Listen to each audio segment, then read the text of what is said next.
Hello guys, আমরা এখন আছি আমাদের বাসায়। এইমাত্র বাসায় চলে আসলাম। রাত্র 11টা বাজছে। এসে আছেন আমাদের কাইসা। আমরা একসাথে আইছি। এখন আমরা পাক করার শেষে আমরা খাওয়া দাওয়া করবো। তাই আজকে আয়োজন করলাম লুডুস। তাই এখন দেখেন পাক চলতেছে আর এই ভাত রান্না করতেছে। সবাই দোয়া করবেন নিজে সুন্দরভাবে পাক করতে পারে।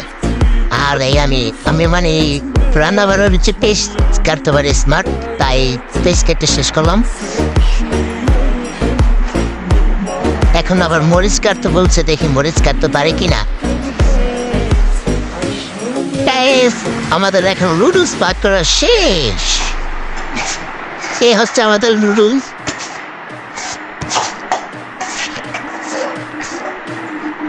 আমরা এখন লুডুস খাবো, সবাই দোয়া করবেন এবং কেউ